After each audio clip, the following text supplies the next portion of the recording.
Donald Trump and Hillary Clinton both doing their best in many ways to undermine their own presidencies, but of course in very different ways and methods. Now, according to a June report that shows that Hillary Clinton spent nearly $900,000 a day on TV ads in battleground states, and Donald Trump spent zero. Joining me now to discuss, Jillian Melcher, Gina Loudon, Jessica Tarloff, and Eric Beach. Let me start with you, Jessica. There's a two-pronged thing. Some people say, hey, you know what, Hillary's starting to do well in some of these battleground states, but others are saying it's still within in the sort of the margin. Right. So there are no big blowouts yet. So I mean, she's spending millions and millions and can't gain the sort of distance on Donald Trump that she would like. I don't think that's fair right now. I think that we know that U.S. elections have too much money in them, and it's a very important part of why people win elections here. And I think she's doing exactly what she should be doing. She brought in $44 million last month. This is but are you contradicting yourself? You're saying that elections have too much money, but she needs $1.5 billion to win this thing? Well, they do have. I'm just saying that we know that we have a corrupt campaign finance system. I appreciate everyone out there who's being a warrior about it. She talks about it as well, though she thinks that you can only fix the system from the inside, which I actually think is true. And this will end up paying off for her in dividends, I think. Right now, it's a very stark contrast. But if Donald Trump could raise some more money and anyone wanted to back him, I'm sure he'd be spending just as much. Well, listen, we all know he got a late start and he's still putting pieces together. But apparently he has done better. He did better in June, and we'll get these numbers real soon. But what about the idea, though, that Donald Trump blew away its competition in the primaries, Jillian, without having to raise that much money? Well, I think this is very much a different game. If you look at it, the gap between Hillary Clinton and Donald Trump is about 9 points right now. That's pretty significant. But in the battleground states, she hasn't really stretched it on him. If you take most polls, she's 2 percentage points, 3 percentage points. Yeah, that's what battleground means. He's banking on earned media. If I spent that much money and he spent nothing, I would be worried. He's banking on earned media right now. Look, these are both very unlikable candidates. I think one of the most shocking findings from that Reuters poll was that 1 in 5 likely voters won't support either of them. But I think the Donald Trump campaign isn't spending money where it needs to be spending money, and it's not spending that money because it can't raise it. A lot of these donors don't want to get behind Donald Trump, and that's a real problem. Let's ask Eric Beach with the Great American Super PAC.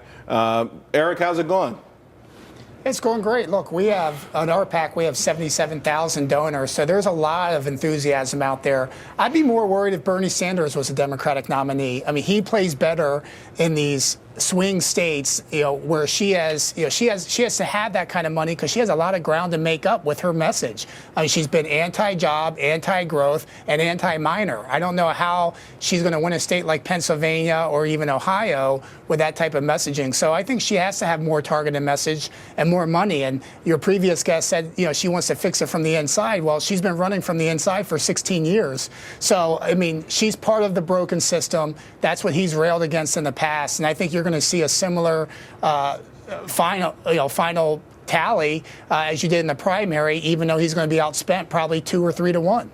Gina, listen, I mean, again, if you can argue this both ways, and these polls come out every day, but it feels to me, taking them all together, that she's starting to just edge him out a little bit, Donald Trump, in some of these key battleground states. Would it be wise to put some money toward them or just to have him campaign in them? Charles, with an expenditure of $900 million a day, which I believe is what you said at the top of the show. I mean, $900,000 a day, almost $1 million a day.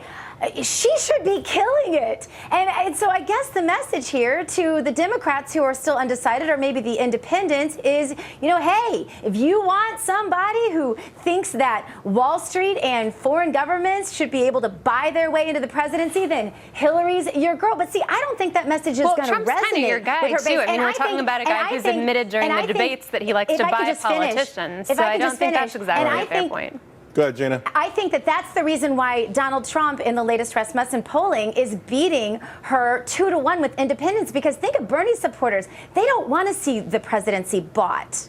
The last word to you, Jessica. It is in this election cycle, it is awkward because this is a push against big money. It's a push against the establishment. It's a reflection of what we saw with the British exit vote. Same sort of stuff. It's not really. I mean, Brussels is a different layer than the immediate government above you. But yes, there are similar. It's about rich people in power and keeping power. Right, and everybody who likes Donald Trump says he's so rich and that's so great. That's what's kind of remarkable to me about this. This is a man who brags constantly about how much money he has. But he resonates with the blue-collar person. Yeah, he does, but then why is she up? And it's within the margin of error, but she's up in Ohio and Pennsylvania, and I would like the Trump supporters to answer me how she managed to be up 4 in Arizona. So if you want to talk about swing states, places that should not be going for her if he is the blue-collar message, tell me what's going on in Arizona. We don't have time for the Arizona, but, maybe later. Believe me, we will get to it between now and November. Thanks a lot, guys. In the meantime, let's talk about